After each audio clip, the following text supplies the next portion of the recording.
बिहार के बाद अब आइए बात कर लेते हैं मध्य प्रदेश की, जहां इंदौर के महू में उस वक्त दंगा हुआ जब भारतीय क्रिकेट टीम की जीत का जश्न मनाया जा रहा था। उस दौरान जमकर पत्थरबाजी और उपद्रव हुआ था।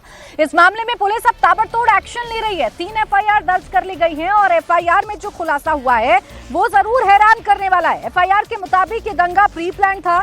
जीत के जुलूस पर हमले की प्लानिंग पहले से थी और इसके लिए बाकायदा पत्थर जमा किए गए थे।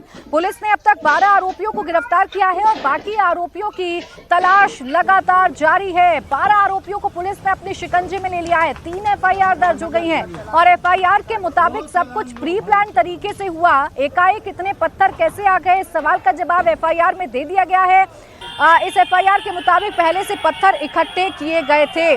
महू में हुए दंगे को लेकर अब तक 3 एफआईआर दर्ज की गई हैं और इस एफआईआर में क्या है ये भी आपके सामने रख देती हूं। तीनों एफआईआर में क्या बड़ी बातें कही गई हैं।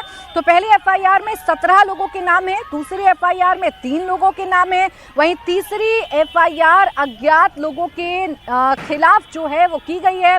महू में दंगा भड़का था। इंडिया की जीत के जश्न के दौरान जुलूस पर पत्थरबाजी की गई थी। पुलिस अब एक्शन ले रही है, पता लगाने की कोशिश कर रही है कि साजिश किसकी थी। एफआईआर 3 दर्ज कर ली गई है और एफआईआर में पहली एफआईआर में 17 लोगों के नाम हैं, दूसरी एफआईआर में 3 लोगों के नाम हैं, तो वहीं तीसरी एफआईआर में अज्ञात लोगों के खिलाफ ये तीसरी एफआईआर दर्ज की गई है। महू के दंगाइयों पर बीएनएस की किन किन धाराओं में केस दर्ज हुआ है, अब उसकी जानकारी भी आपको देती हूँ।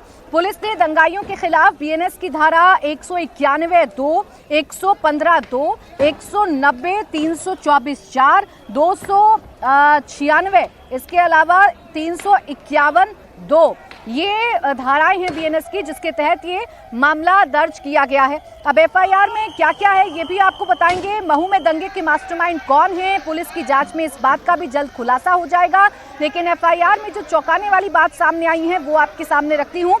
एफआईआर के मुताबिक जुलूस पर हमले का प्लान पहले से तैयार था। जश्न के बीच पत्थरबाजी की पहले से ही तैयारी करके रखी गई थी। साथ ही जुलूस पर पथराव के लिए पहले से पत्थर जमा किए गए थे।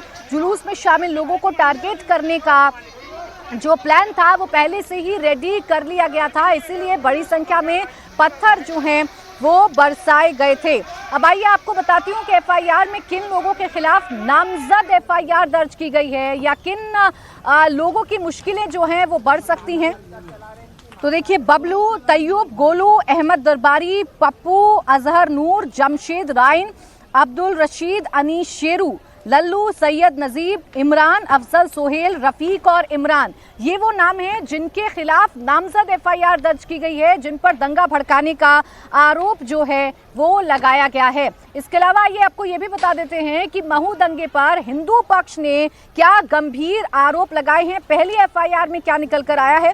एफआईआर के मुताबिक जामा मस्जिद रोड से जैसे ही जुलूस निकला, वहां मौजूद लोगों ने जुलूस में शामिल लोगों को गाली दी, जश्न मनाने पर मारपीट की धमकी दी, गाली देने से मना करने पर पत्थरबाजी शुरू कर दी, यहां तक कि जान से मारने की धमकी भी दी गई है। अब पुलिस ताबड़तोड़ एक्शन में है और आरोपियों पर शिकंजा लगातार कसा जा रहा है।